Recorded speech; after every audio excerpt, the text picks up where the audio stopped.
Welcome to the Hard Rap Cafe. I'm your host, Rocky Dennis. On this week's episode, co-hosted by Smoke God, I'll be interviewing original Cru Thik member, better known as Big E, as we discuss coming of age in Newport News, Virginia, falling in love with hip-hop, and crossing paths with Mousy Jackson. We'll also talk about the genesis of what would eventually become Mad Rugged by introducing Rossan Langford to Eric Jackson. And finally, we'll pay homage to Cru Thik for the influence that it has on sports and hip-hop culture as a whole. So tune in as we tap in with Big E. Welcome to the platform, Big E, man. How you doing, brother? What's going on, man? I'm doing good, man. Doing good. How y'all Big doing? E in the place to be. Yeah. Good yeah, man. Yeah, thank you, man, for joining us on Hard Rap Cafe. We've been lining this up for a minute, so let's jump right into it, man. For the people, who is Big E, man? Where are you from? Where you from? Where you was born at? You know what I mean? Exactly. Yeah, well, I was born in Newport News. Born here in Newport News. Yeah. What part did you come up in? Yeah, family from Newport News, downtown. If I start a little bit from the beginning, mom, pops, family, everybody from Newport News. Born here in Newport News. For a little bit, mom and dad moved to Staten Island, New York. My grandmother, she had moved from here. She originally from Durham, North Carolina. Then she moved to Staten Island, New York, and the family, went up there, stayed up just for a short time, and then moved back home, moved back here. But I was young, really young, so I don't remember a whole lot about it. But moved back here, and we moved on 17th Street in Harbor Homes. So, and my grandmother lived on 20th Street.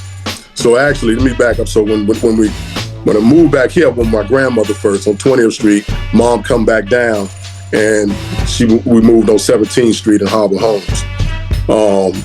Then after being there in Harbor Homes, I was always bouncing back and forth. Stayed at my grandmother's house a lot on 20th Street, 700 block. So I was able to started meeting cats on like Wickham, and plus, going to the boys club, you know what I'm saying, meeting cats where I was at on 17, and then eventually we moved on 76th Street in Paul Maria. Now I see your name. You a Steel, man. Is there any connection to Arnie? Yeah. That's my cousin. That's my first cousin. Yeah. Okay. Yeah. My dad, his dad is brothers. We're brothers. Arnie and Big Derek. Yeah. We're all first cousins. Yeah. Yes. Derek is my Nuwapian brother, you know what I'm saying? True. That's you know what I'm True, saying? I know. Knowledge. Yeah. You know what I'm saying? He was on the journey with me. We still at it. You feel me? Yeah. That's right. Yeah. So what was your introduction to hip hop, Big E? Just the love of music, period. Like I said, man, my mom and family, everybody always had albums around the house. Go other family members' house, it was always just a bunch of albums. So I was really just kind of intrigued, just the different the albums, looking at the different album covers at first. And this is just my love started with music, hearing music. Harold Melvin and the Blue Notes.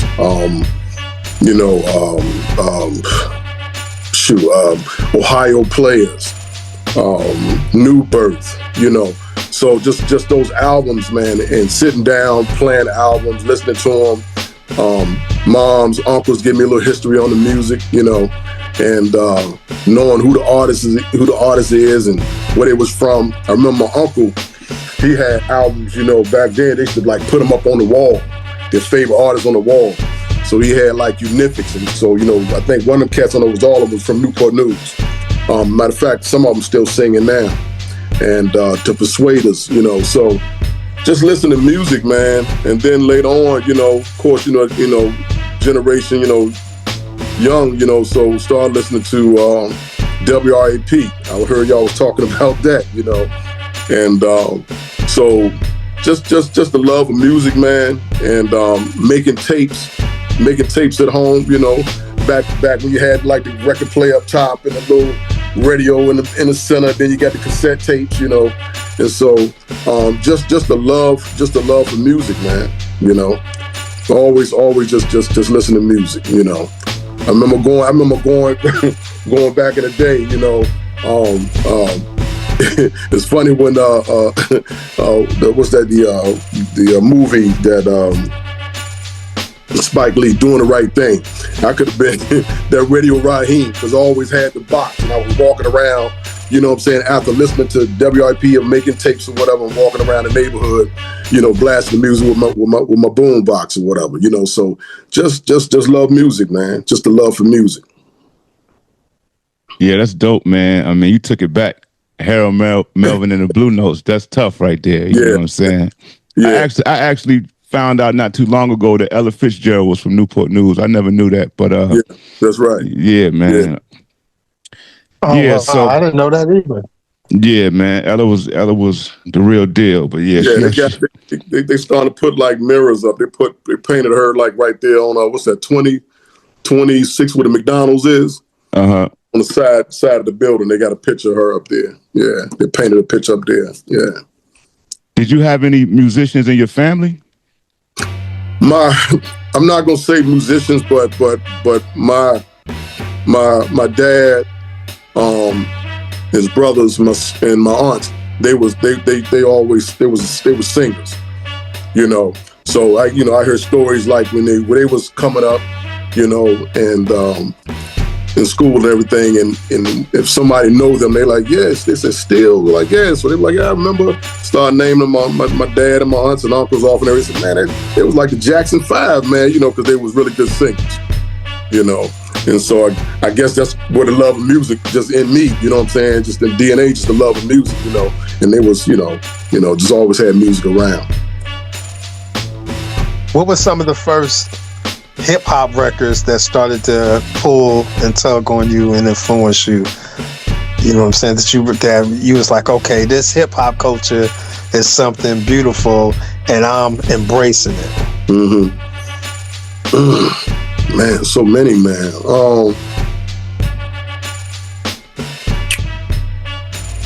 I'm trying to think. Oh, yeah. See, I love these questions, man, because y'all have me thinking, man, and have us thinking, like, you know, that things you ain't even really thought about. I had a cousin. My cousin was from Baltimore. And this I was young, man, so I'm trying to think. This was probably early 80s, probably. You know what I'm saying? Could have been like, I don't know, could have been like 82 or something like that, 83 or whatever. Young, real young. And he was coming from Baltimore, coming from the area, Cherry Hill. And I looked up to him, man, you know what I'm saying? Because he was always fresh, you know what I mean? But he came and it was 2 records. Matter of fact, he eventually gave them to me. And I didn't know nothing about no Sugar Hill, you know? But like I said, you know, because I ain't I'm a little bit of an artist, not like you know, Nakash and them or whatever, you know what I'm saying? But I did art all during school, you know what I'm saying? So I love art, and I think that's what drew me to when I see album covers, you know what I'm saying? Like, you know, like New Birth with the egg on it and all that. But anyway, when I saw the Sugar Hill record, and then he had another. It was like a album, and I know y'all know about it, but it was an album. I can't remember. It had Sequence on it. It had Funky 4+1 on it, Grandmaster Flash, you know. So it had all the different artists on this one album. Then you had Sugar Hill on his other album. So that's the first. Probably I remember, yeah, and I played it, especially Funky 4+1. You know, I kept playing it over and over again. So yeah. I just thought about that, man. Yeah. That's where it was the beginning of me hearing hip hop. So what high school did you go to in Virginia, Big E? Ward. Yeah, Ward High School. Now, is that where you ran across Mousy Jackson, or how did you meet Mousy Jackson? Man, I met Mousy. Actually, I had to talk to him. I was like, man, I've been knowing you forever, and we're trying to figure out, because I've been knowing Mousy for a long time. And the funny thing is that I met Mousy and was knowing Mousy, and he had a cousin, and both of them was friends of mine, and I didn't even know they was cousins for a minute, you know, because I'm hanging with them, meeting for 2 different times. But Mousy, I think me and Mousy go back since probably middle school. Okay. Yeah, probably middle school. So I met Mousy before high school. So I met Mousy. Mousy was living in Glen Gardens, you know, and I was in Paul Maria, you know what I'm saying? Everybody was like, you know what I mean? It's like right across the street, you know, come out of my apartments or whatever, and I walk right across the street to Glen Gardens, you know, and so that was like middle school, probably early middle school. And what middle school was that? Huntington. That was Huntington Middle School, downtown, Newport News, yeah. Now, this is the mid 80s, right? Yeah. So this is So this might be like 83 or something like that, you know? Yeah. Okay, now I got this question, because just like the rest of the country, obviously Newport News, which would later, because of one of our homeboys that started Cru Thik with us, named it Bad Newz, but this is the crack era, the drug era, and how did that affect you coming up in Newport News? And then did you get involved in that, the street life? How was the streets, and it affect you and your effect on the streets coming up in the 80s? Well, yeah, you know, coming up in the 80s, like I said, you know, and being in Newport News, you know, you see it all. You see it all. You know what I mean? I mean, you got, you know, cats that's great athletes. You know what I mean? You know, because you got a lot of athletes that come from out of even before, you know, the ones we know now. You know, and then you got where, you know, you got the cats that was, you know, on the corner, you know what I'm saying? Like some of the older cats or whatever. So you saw them or whatever. You saw them, you know what I'm saying? The way they moved, the way they dressed, you know, and you know, and it was cool to see them, you know what I'm saying? You thought, hey, man, you know, you're looking at the clothes, looking at the cars, looking at everything, right? So you know, with that, I was an athlete. I was in school, you know, I was an athlete in school, so played football and, you know, did indoor, outdoor track, but I was on, you know, track and field, shot putting, disc and all that and everything. And so after high school, you know, I went to school, I went to college, I went to Virginia State. And so went to Virginia State for a little bit, I didn't finish. And so leaving there, coming back home, it's wide open. You know what I mean? It's wide open, you know. And Glen Garden had changed. Because first Glen Garden, even like when Mousy was out there and all that, and what some knew later on, Glen Garden was nice. It was a nice place to be at, you know. So, you know, it was mostly like shipyard or Navy, you know, like, you know, people that was from the Navy and the military was living out there. But when probably, man, maybe a little bit before school, you know what I'm saying? Because I really won't involve like that. So probably like right me leaving. So anywhere between probably like 87, 88, went to school, did maybe about a year and a half, almost 2 years, and come back, and it was full blown.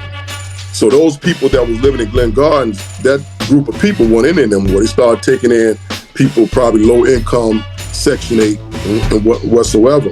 So you had a different type of people that was out there, a different kind of crowd out there. and everybody was out there, was doing whatever, you know what I mean? And so coming home, trying to get a job, whatever, not finding a job, whatever, hanging out, whatever and everything, and got caught up in the mix, got caught up in the mix. And so that's how I got caught up, you know what I'm saying, for in the street life a little bit. Throughout the course of our journey for us Cru Thik, you know what I'm saying, even after Chuck went pro and all that, and we be all around the world, country, whatever, I will always tell everybody, which Danger can attest to this, I will always bring your name up. You know what I'm saying? And I will always tell people, before there was a little E, there was a big E. You feel me? Yeah. You know what I'm saying? Yeah. And I would always let everybody know who you were and what you meant to us. You feel me? Yeah. You was at the foundation. You was at the beginning.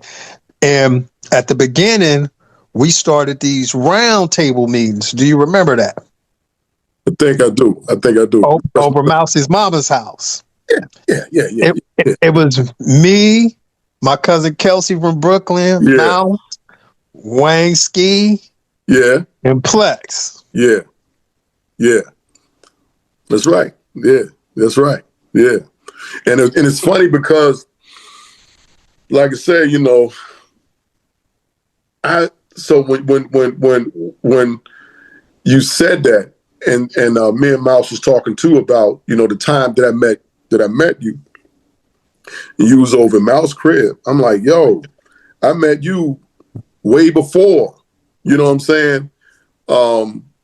Really when we started getting to the thick of things for us the music.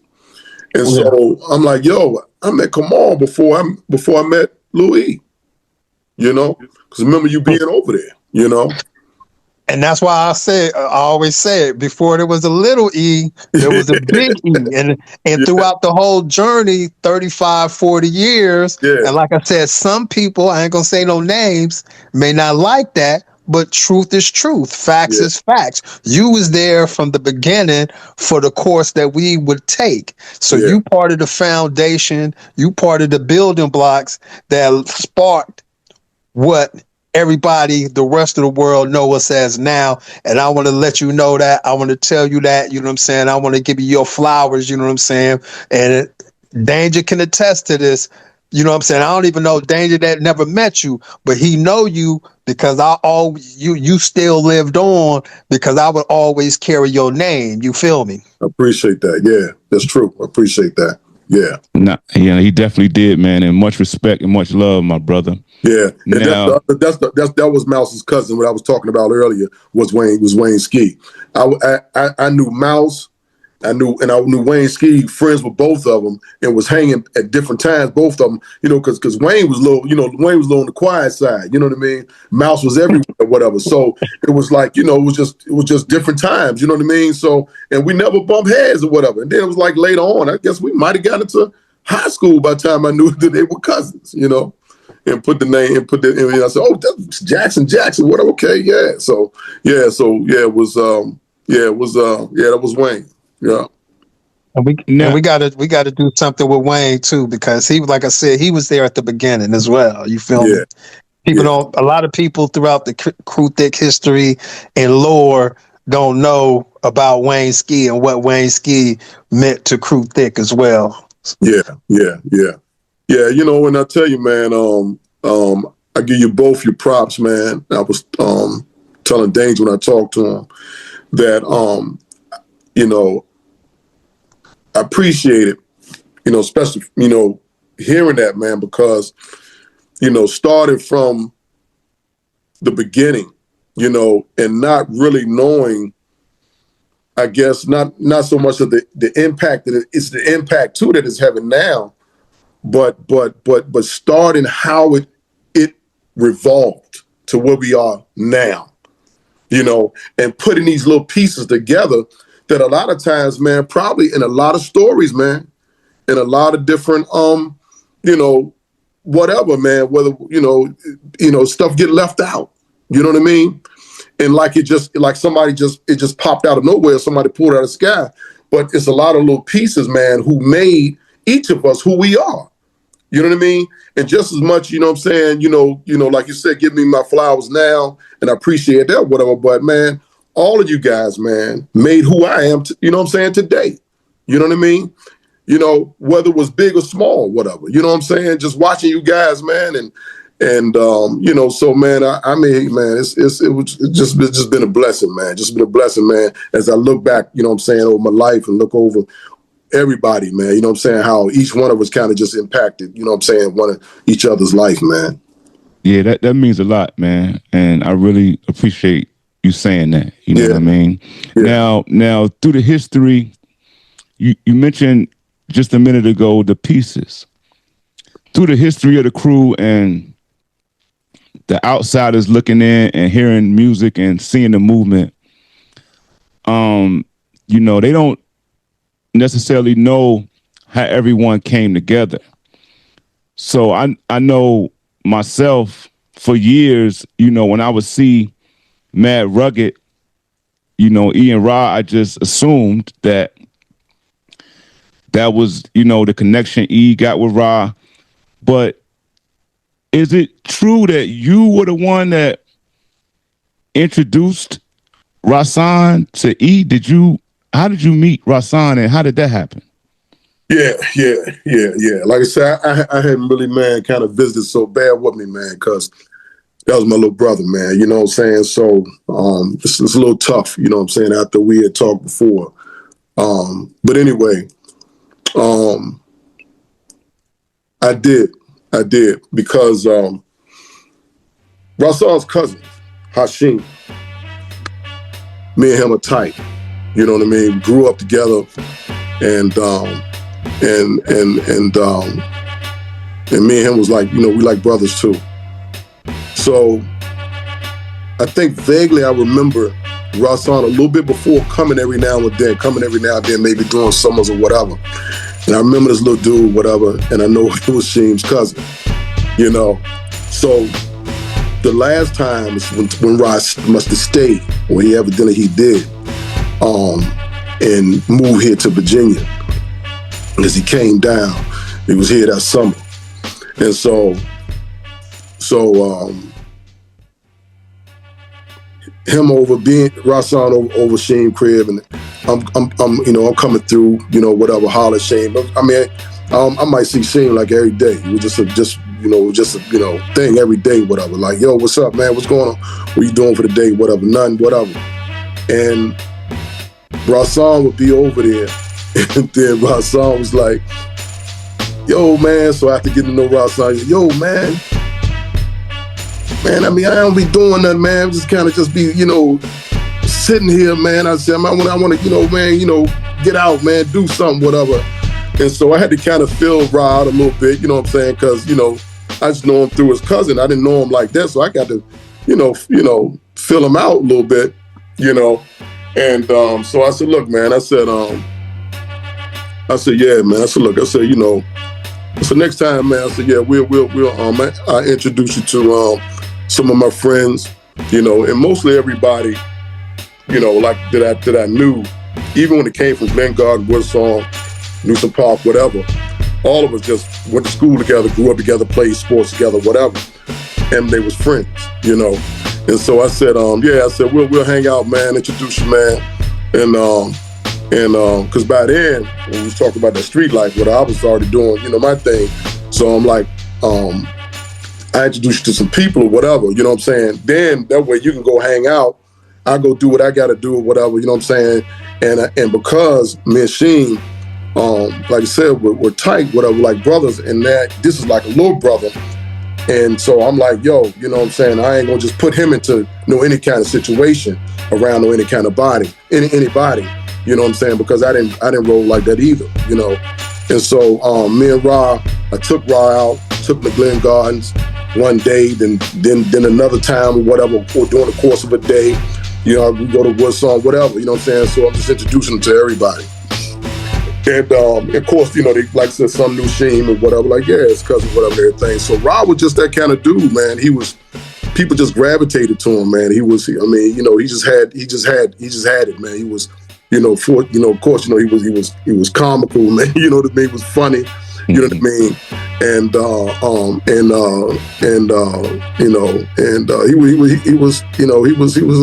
was a good dude, man. He was really good dude, man.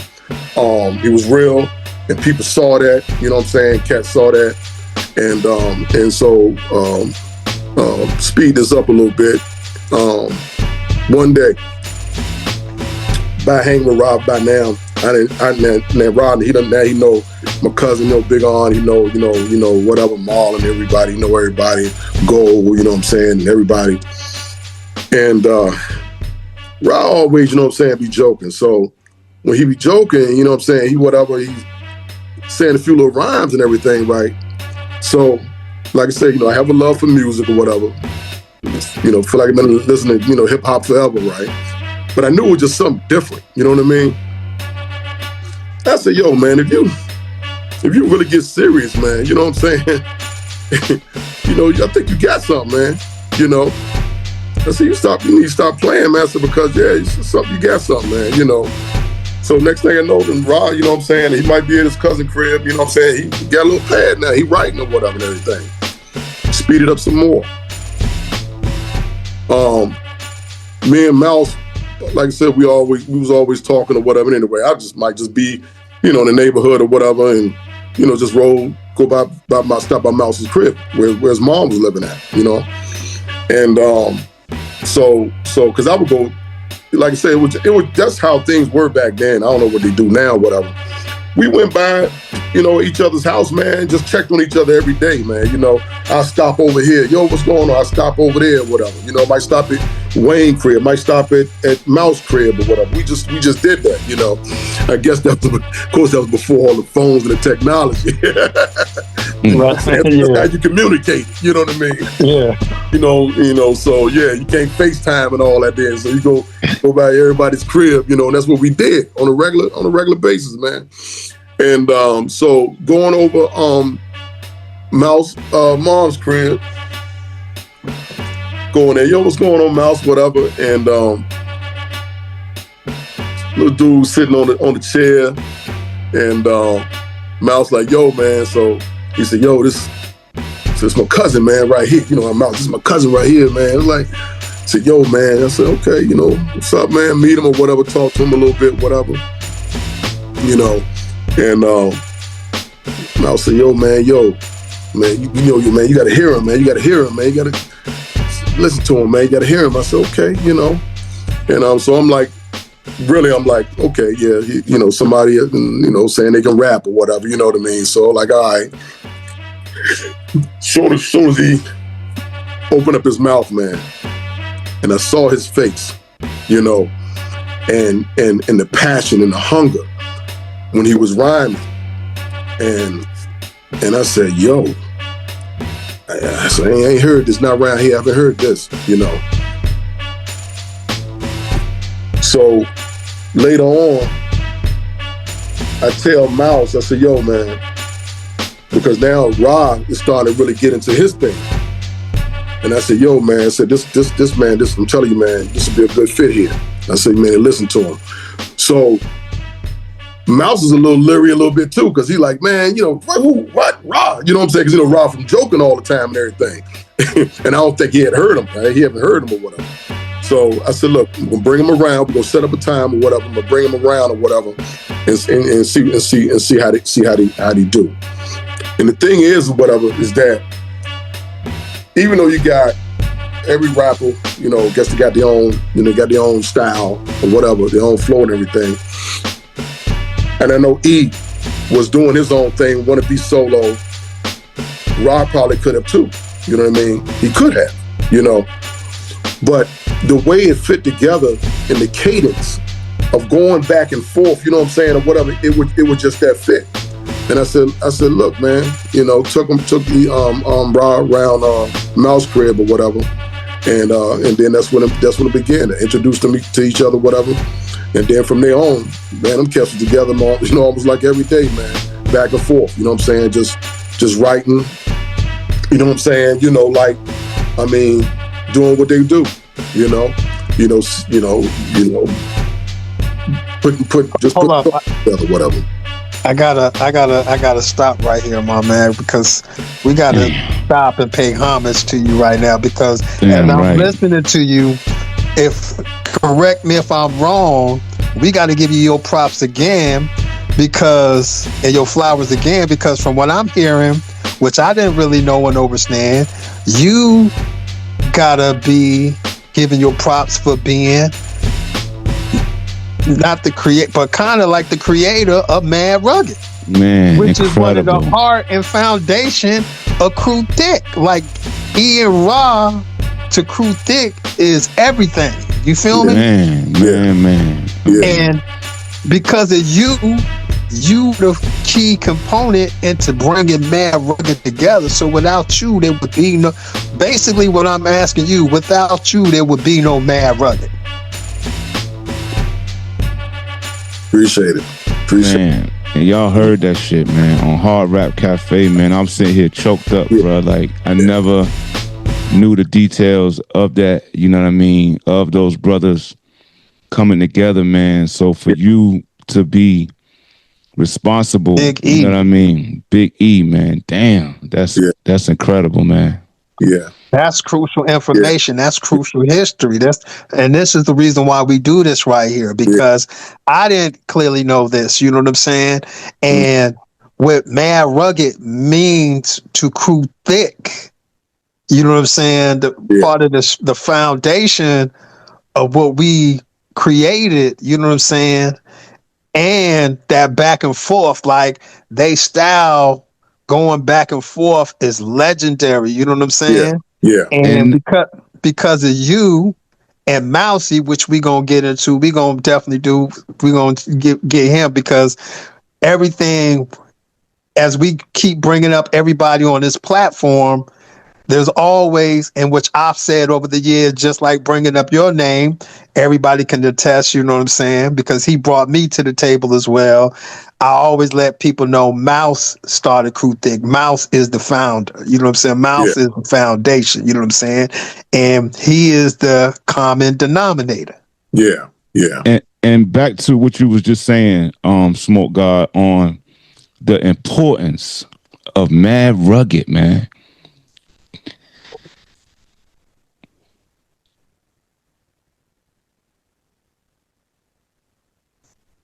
Yeah. Not just the Cru Thik, to MCs fucking period. Yeah. To the world, listen. When Chuck, in 2001, when Chuck did the Reebok commercial, after we did 40 bars, and they was playing the 40 bars instrumental throughout the commercial, so it was like a video. That was Mad Rugged on stage with Chuck at the end of the commercial. That was Ian Raw.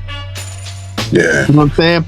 And Raw, which, you know, I be having little debates online, you know, different people commenting and trolling, and people be saying how, like, you know, I'm a debater, you know, I'm with the knowledge, and they'll be trying to pit like Cru Thik against Born Nats and who had more impact and influence over the city of Newport News, right?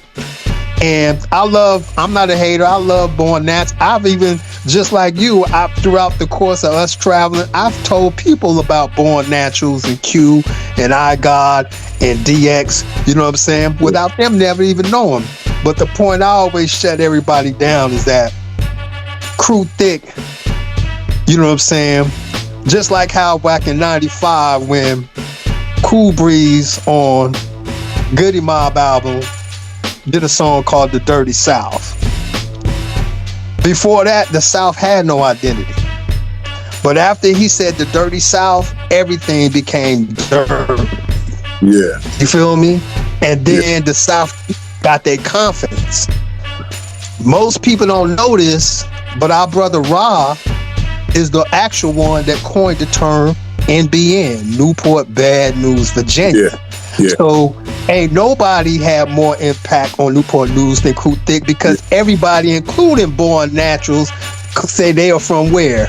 I'm from Bad Newz, Virginia. Yeah. When Mike Vick got caught with the dogs, his name of his company was what? Bad Newz Kennels. Yeah. So the whole world know Newport News as Bad Newz. Yeah. And that's because of one individual, one Rapp. Rashawn Langford. Rapp. Yeah. Rapp. Yeah. And that's because of you. Yeah. Through you. And we appreciate you for that. Appreciate it. So you have something. So in synchronicity and osmosis, you also are a part of that as well. Like how we all are connected and how we all are creating this together. You feel me? Yeah.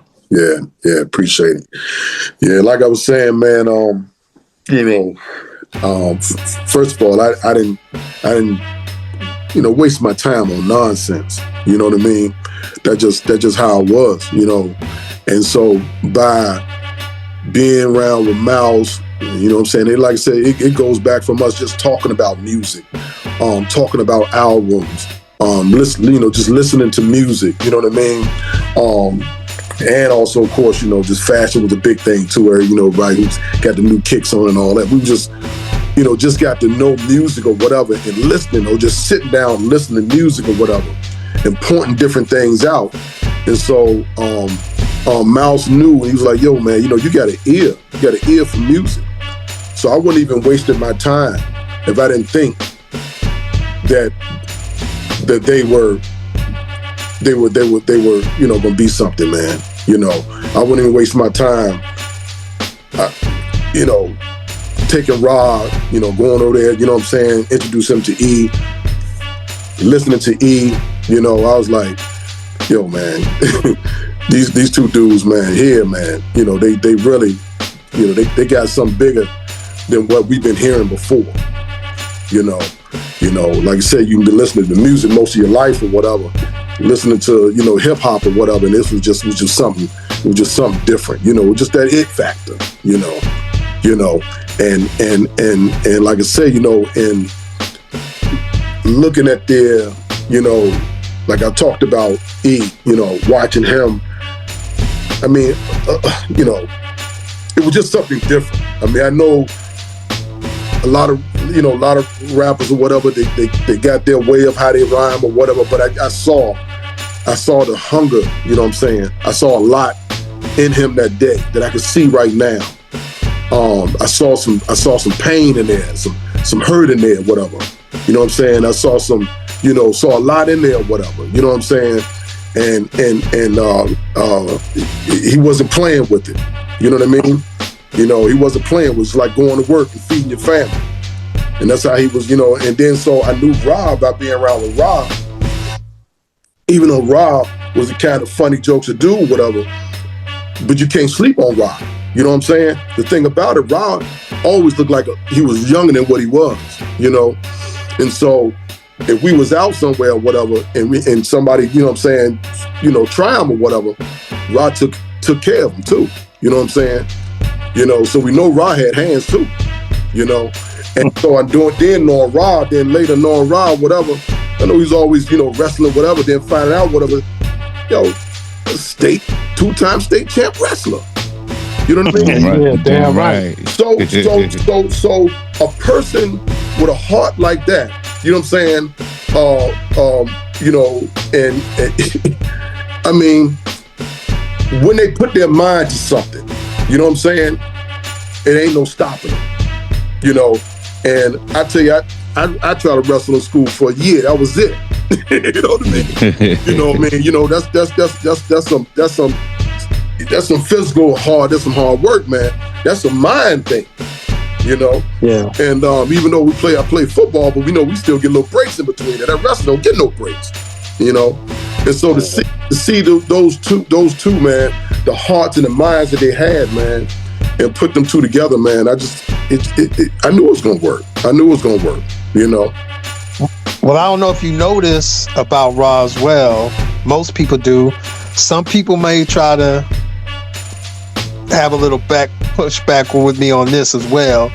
But Cru Thik, as a whole, even though each one of us sound different, we have a universal style that you probably heard of called terrorism flow. Mm-hmm. That's what we called it.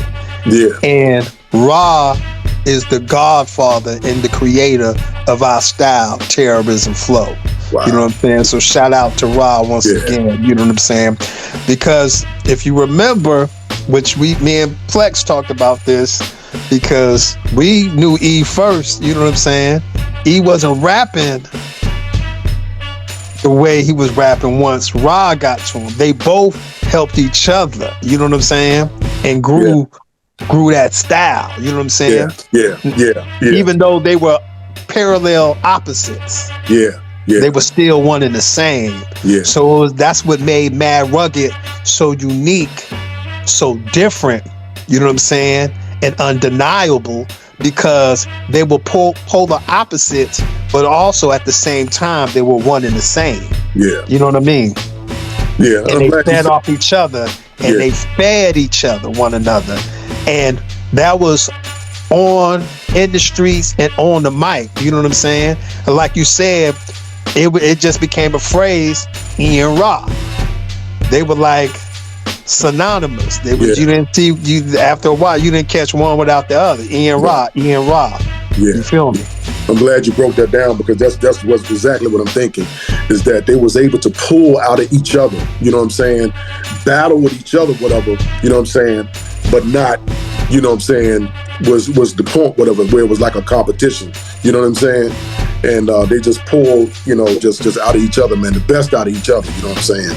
And battled each other, you know what I'm saying? Even in their rhymes, it sound like it, although they might have been talking about the same subject, you know, or rapping about the same subject or whatever, but they brought the best out of each other. It's true indeed, yeah. Now, I was talking to Mousy one day, and you happened to, you know, be involved in the conversation, and it was after we put out the show, Allen Iverson's Cru Thik, Who Are They? For those of y'all who haven't seen that, go check it out. Now, the conversation came up about the documentary, this new documentary that came out over the last few months. I don't know exactly what one it came out on Amazon Prime, called Allen Iverson. October 22nd. There go the encyclopedia, my guy. So, and y'all go check that out. It's dope. You know what I'm saying? Now, there were some concerns expressed as far as, you know, Cru Thik being mentioned shortly, but we all were in agreement that, you know, it was a documentary about Allen Iverson, so that was his story. You know what I mean? And right. So what I want to ask you is, what do you feel the importance of telling the Cru Thik story is, man? And do you still believe in Cru Thik? Yeah, of course. Yeah, I mean, it's very important because, and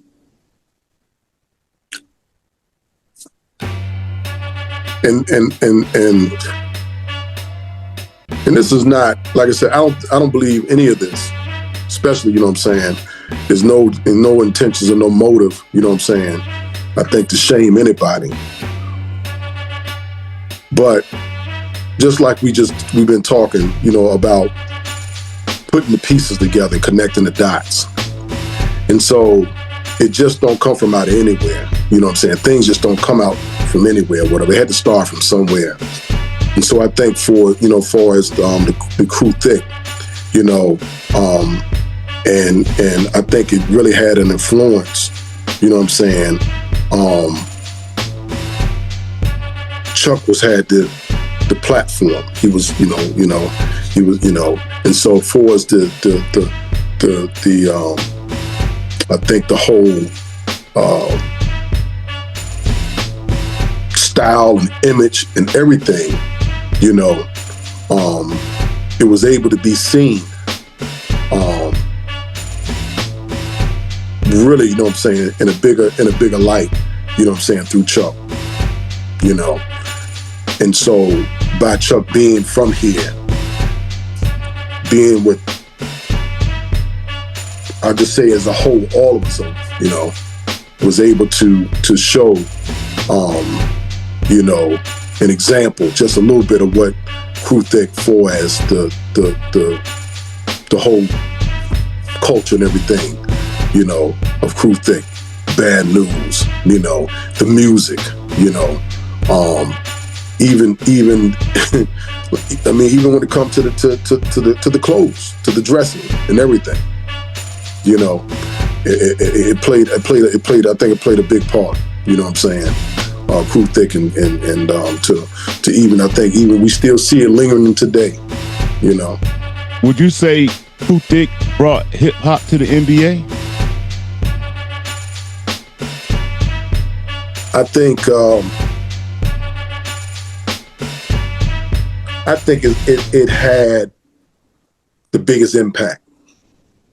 I think it had the biggest impact. I think, you know, we seen, you know, ball players try to make a rap song or whatever. Might have seen, you know, you seen them, you know, maybe try to, you know, make a rap song or whatever, you know. But I think it really kind of just kicked the door down, you know, and made a really big impact, not just in the NBA, but even to the viewers, everybody was watching there, you know, saying to different cities and to different kids, you know, just watching, you know, and not knowing, yo, where did that come from? You know what I mean? You know, and so most definitely, Cru Thik impact, yeah, the NBA. Damn right. It's crazy you say that, because we would be around Chuck, and you have little white kids, Asian kids with cornrows, tattoos, the headbands, the sleeves. You feel me? Yeah. And we were all consciously feeding off each other. You feel me? And you know what I'm saying? So Chuck was just, like you said, had the platform to express and embody Cru Thik. When you Google Cru Thik, or you know what's gonna come up? Allen Iverson, right, and his tattoos. He got Cru Thik tattooed all over his body. Yeah. You know what I'm saying? He got CT on his neck. He got Rob Boogie on his neck. He got Rashawn Langford on his arm. Yeah. You feel me? So he is you know, some people hate it, some people love him. You know what I'm saying? I give him his props and respect. He is literally and figuratively speaking, he is the poster boy of Cru Thik. Yeah.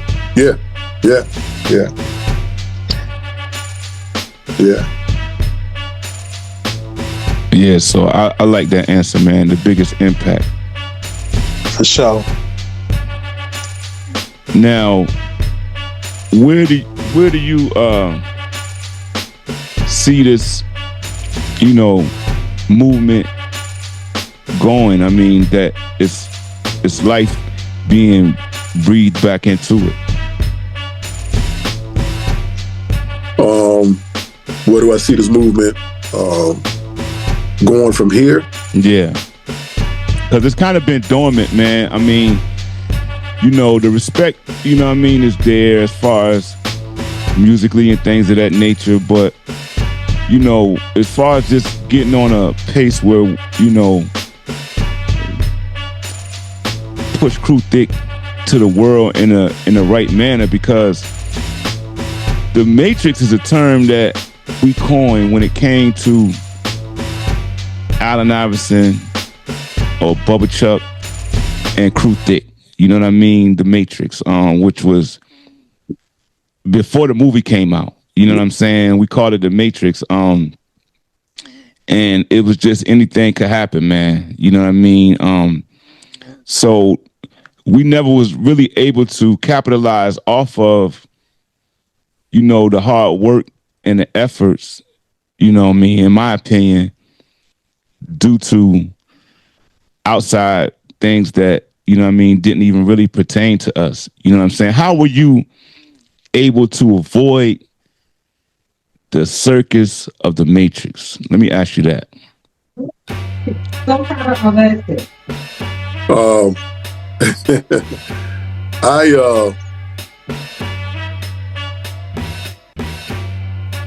What happened with me? I started working. Mm-hmm. I started working, so after my little run, you know what I mean, with the hanging out, you know what I mean, and doing the street life and all that and everything. But I didn't come up, my family, I didn't come from a family like that. You know what I mean? Mm-hmm. And so what I was doing, you know what I'm saying, was doing it, you know, just a young, immature, you know, kid, you know, still, you know, and you know how it is when you're young and immature, whatever. You want it now. You know what I'm saying? You're not willing to wait, you know, and so you want things a little faster, you know, you're not willing to really to put the work in, the hard work in, whatever. And so after my little run and everything, chilled out, and I started working. And so but still connected to the guys, man. You know, still talking to cats or whatever. When I see them or whatever, I might get my little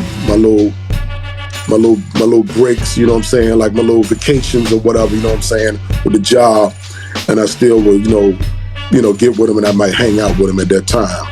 You know, just like, you know, it was perfect timing when I was working a job and they had like a Christmas shutdown or whatever. No, we had two shutdowns. One was in the summer and one was in the winter. And during one of the shutdowns, it was perfect timing because I was able to be there with Chuck at his draft, you know.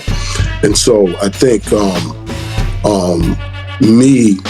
by me working, took me out of a lot of things, whatever was kind of going on, you know what I mean? I would, you know, and everything was going pretty good at that time, you know what I'm saying, until some stuff that I don't even know about, you know. But I think that's kind of how I was really kind of able to avoid a lot of things, you know what I'm saying, that probably was going on, you know what I'm saying, you know, later on, you know, pretty much later on. So that's what I started doing. And the thing about that, and I say, you know, I give much love to Chuck, because I know we wouldn't have been able to experience some of the things that we was able to experience. You know what I'm saying? Because Chuck was you know, he's a dude, man, he's down to earth or whatever. If he could bring everybody he came with him. You know what I mean? And that's how he was, you know. So, but the thing is, whatever, I knew that I'd already been in some trouble. I wasn't trying to get in no more trouble. You know what I mean? So I'm just like, you know, I just continue to work. And you know, when I see them, you know what I'm saying, you know, when I see the crew, I see the crew. One thing I add to that is that I saw Raw one night, and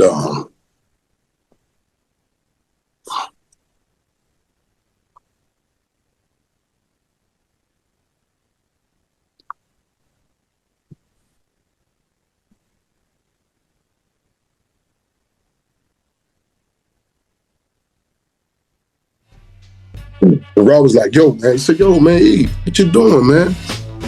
Come on, man. You know what I'm saying? You know, like trying to get me to, you know, lead a job. We good, man. You know, we good.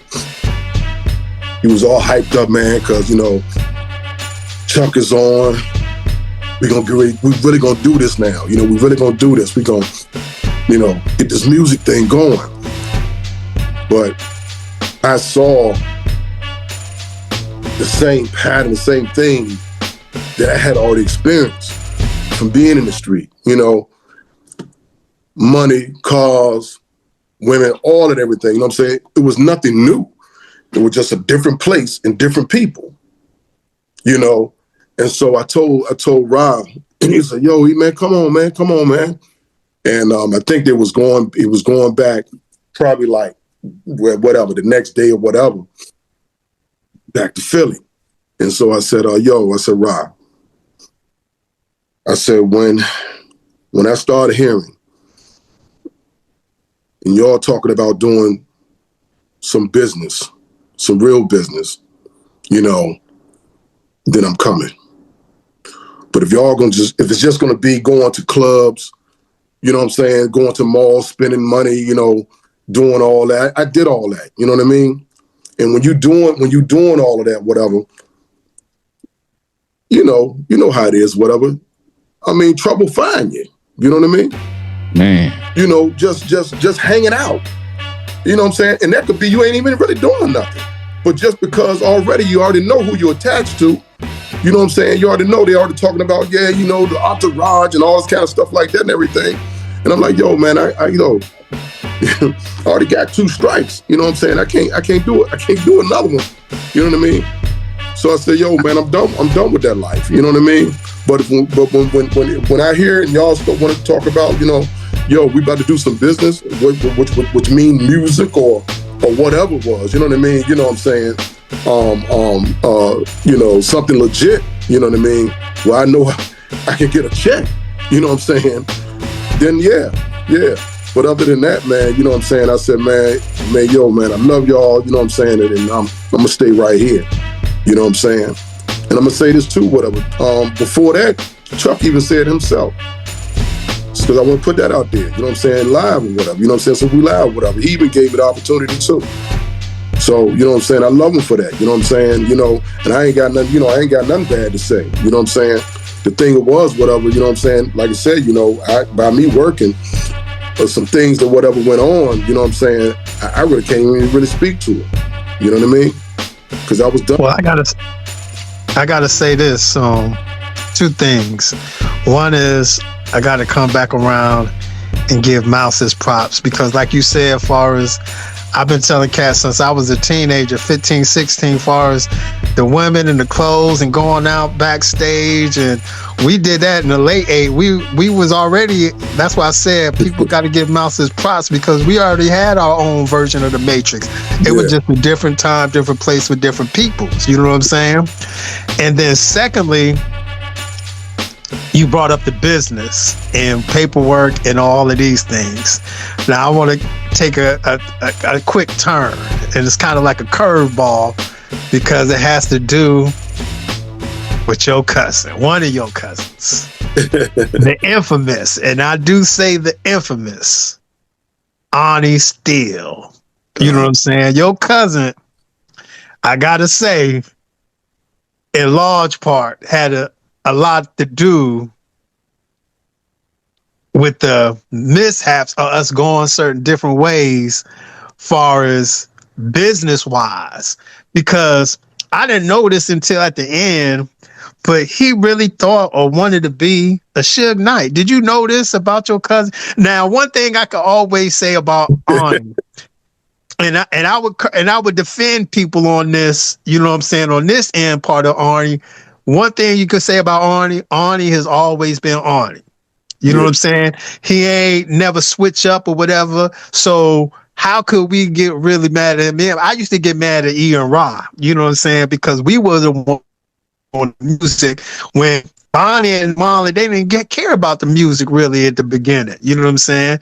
Now when Chuck went pro, now they involved and now they calling shots and they don't know nothing about the music business. You know what I'm saying? Which I do. My father was been in the music business now, but your cousin has been infamously, you know what I'm saying? And we'll give him the opportunity to get up here too and tell his story, you know what I'm saying? His part. But were you aware of the impact of your cousin Arnie and the influence over Chuck and the influence over the crew and decision making and deals getting done and not getting done and that?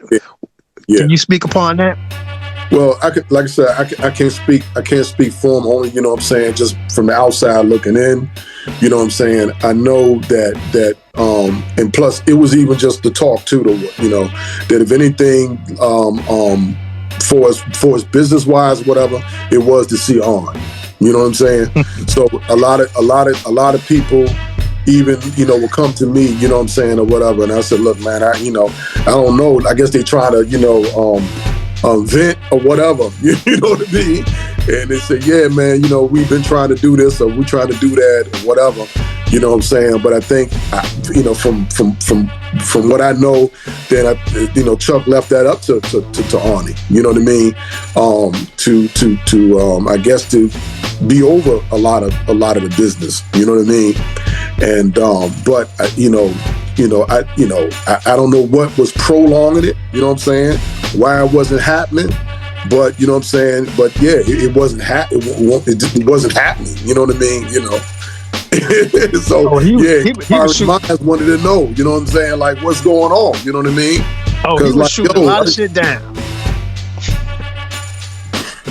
Definitely. I didn't hear that part. What'd you say? I just said he was shooting a lot of shit down, and Dane just said definitely. Yeah. And like I said, one thing too, and let's be honest, whatever, you do have to have a little knowledge of it. You know what I'm saying? You have to have a desire. A lot of things that we do, you know what I'm saying, we may not necessarily really know how to do it. But if you got a passion for it and a desire for it, you'll learn along the way. And so that's the key, is that if he didn't have any interest in doing it, then that's probably why a lot of times it might get pushed to the side, because he didn't have an interest for it. Not like when we talking about going back into the beginning, you know what I'm saying, like how, Mouse and I had a love for music, you know what I mean? And we wanted to see this thing flourish. We want to see this thing go. We was like, yo, man,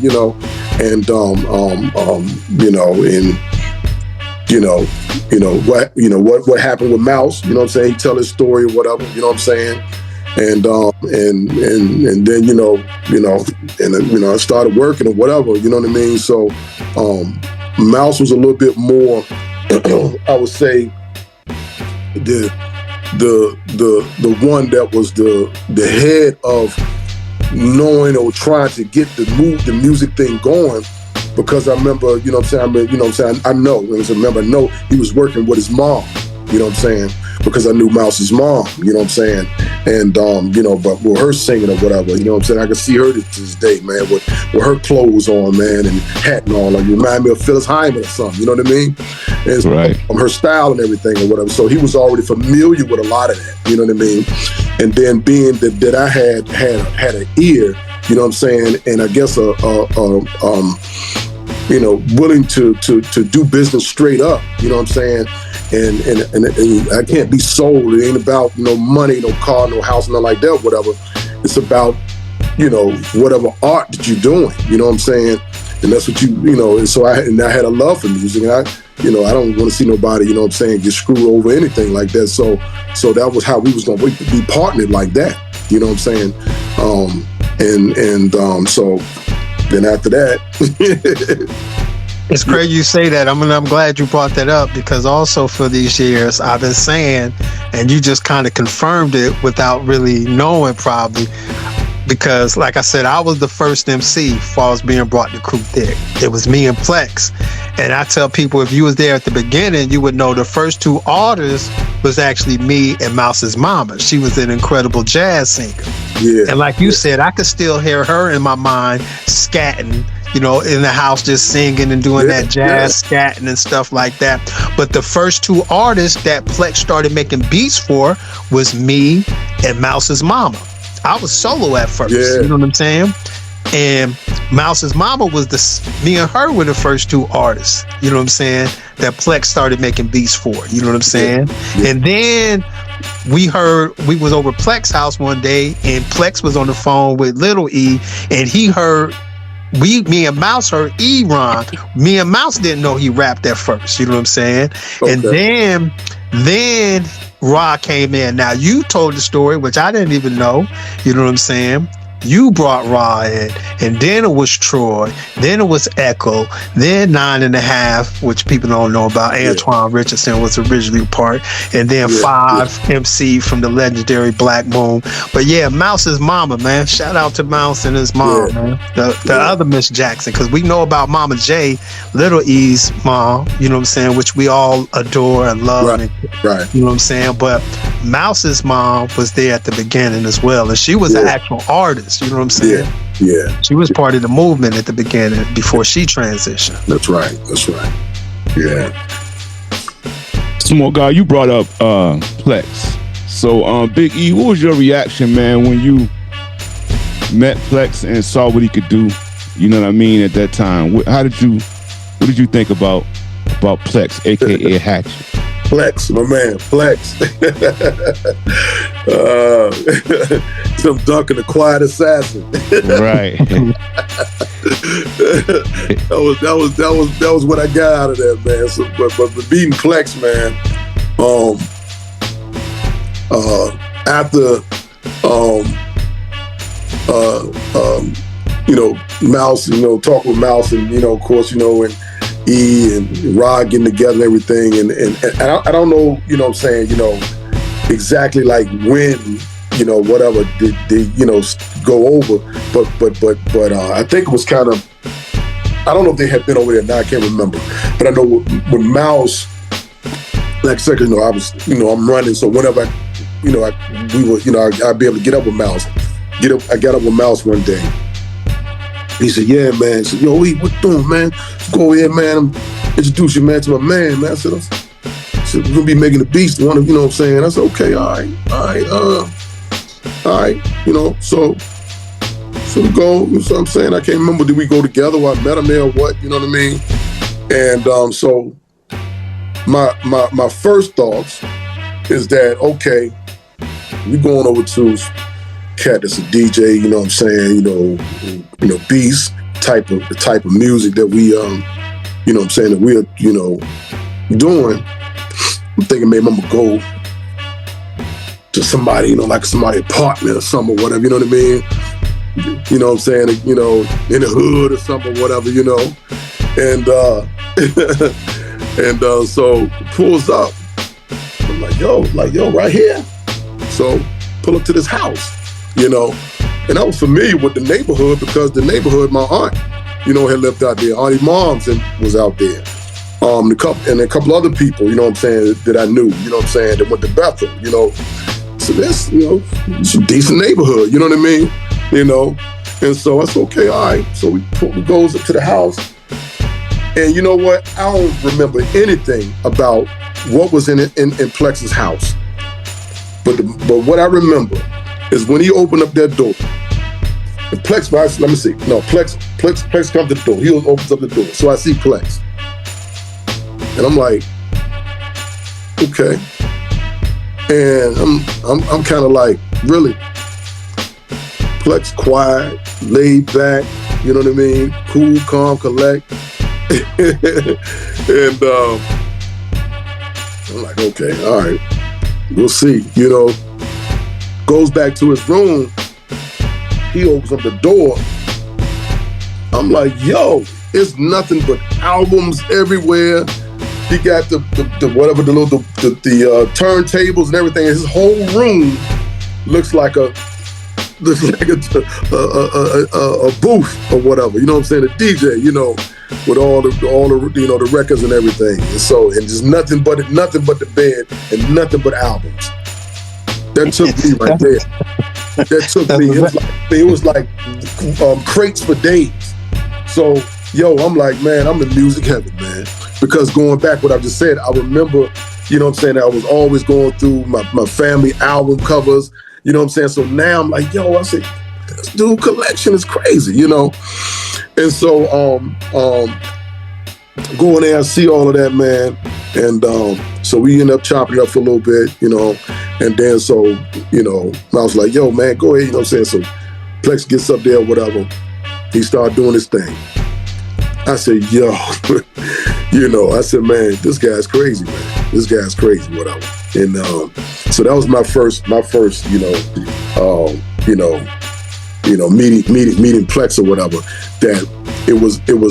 I listened to the interview from the other day, and I said, I see how, you know what I'm saying, that if you saw him then, you know what I'm saying, easily be underestimated what he can do, And then the sounds and stuff, man, that he came with later, man, with giving each one of you y'all beats in your music, man. It's ridiculous. It's just ridiculous, man. To me, from all of what I've heard, whatever, he's one of the best. He's one of the best. Damn right. He's one of the best. I'm talking about if somebody if they're in the Rock and Roll Hall of Fame, Plex is like that. He's like that, man.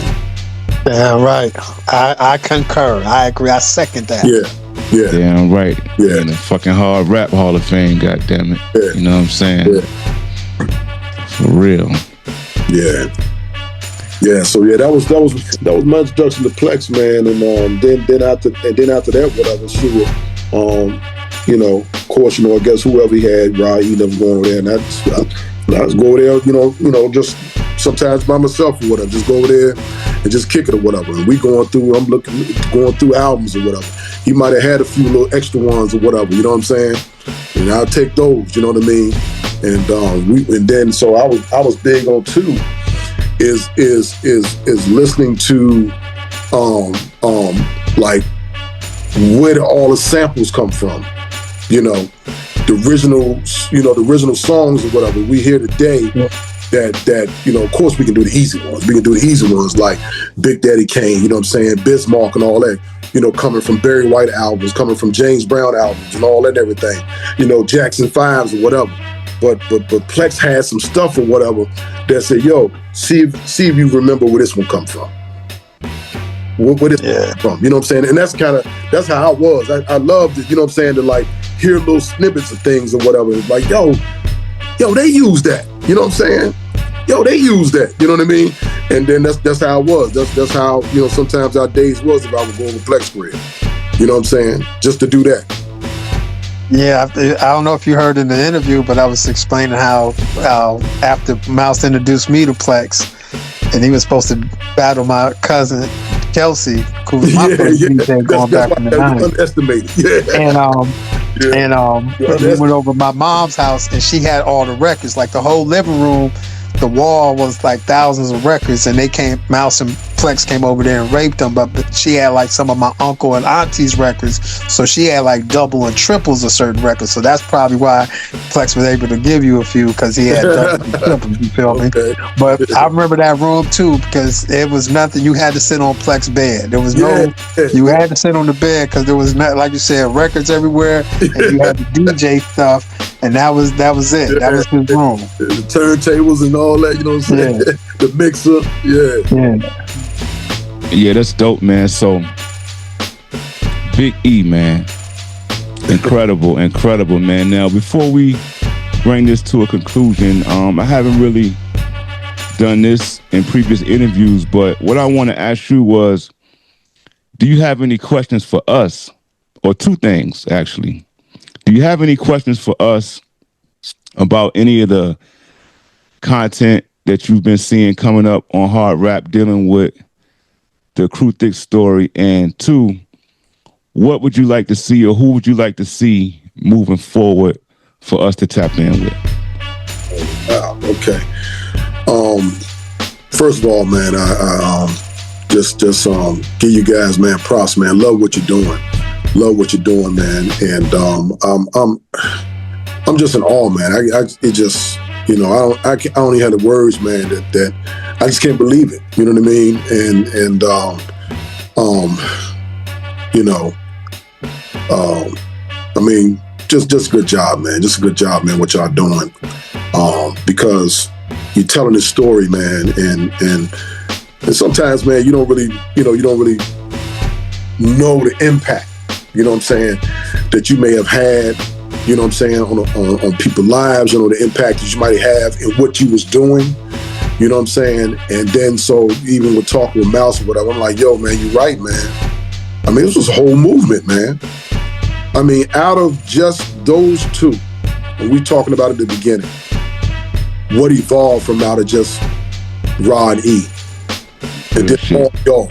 You know what I'm saying? Shit, yeah. And see, then a lot of y'all was crazy because it like I said, just like we was talking about Rod E bringing out the best of whatever, each other, whatever, you know what I'm saying? Challenge each other, whatever, you know what I'm saying? And then all these other cats coming out, I'm like, yo. And some of them they were like younger brothers, you know what I'm saying, of friends that I had that was in high school, you know what I'm saying? You know, like Richardson, you know what I'm saying? Quan and Dre, you know what I'm saying? Yeah. Graduated, you know what I'm saying, with their sister. His sister, you know what I'm saying? Evangeline, you know what I'm saying? She was a cheerleader. I played football. Dre, you know what I'm saying? Dre, I graduated with his sister.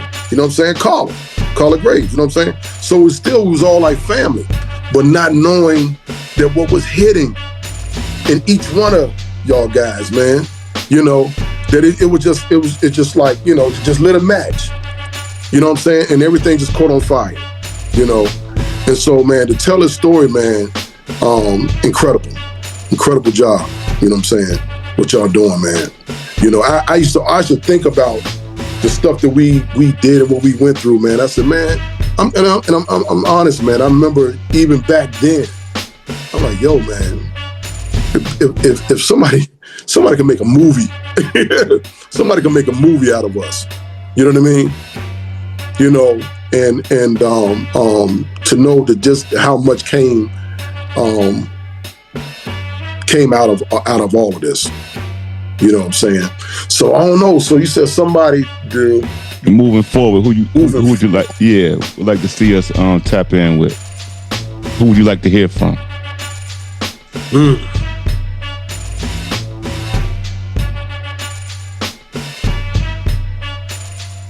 It could be anybody now. Don't mean this gonna happen. But, you know what I'm saying? But, you know what I'm saying? Who would you like? You know what I'm saying? Maybe they'll see this and say, yo, you know what, man? We'll sit down with them guys, man. You know what I mean? Yeah. I'm trying to think.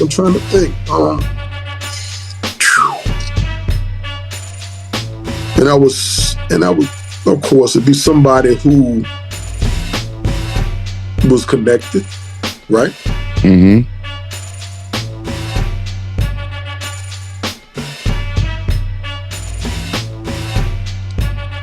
I'm trying to think of a missing piece, you know. I'm trying to think of this like chess, you know what I mean? I don't know. That's something I got to think about. Okay. Yeah, that's something I got to think about. Well, we definitely, you know what I mean, with you know, sitting down with the guests, man, and you know, it's much appreciated, and it's a lot of information, man. So, you know, if I think of one, we'll circle back. You know what I'm saying? I'll let you know. Yeah, we'll circle back. But yeah, Big E, man, we want to give you a big shout out, my brother. You know what I'm saying? And great appreciation, man, for tapping in with Hard Rap Cafe, man. It means a lot. You know what I mean? Coming from you and what you mean to this movement, man, means a lot, bro. Yeah, and I want to say, man, I want to let you know, man, I love you, man. I ain't never forgot about you. Yes, sir. Even though you wasn't around, you was always around, because I for damn sure made sure that your name was heard. And as we evolved and people started coming into the fold of Cru Thik, I always educated people and let them know about you, Big E. Before, like I said, before there was a little E, there was a big E. You feel me? And those that did know, I always let them know about you and let them know who you were. You know what I'm saying? From the very beginning, man. And I love you, man. Just want to let you know that, man. Too, man. So we want to say thank y'all for tapping in. This has been another episode of Hard Rap Cafe, and we out. All right.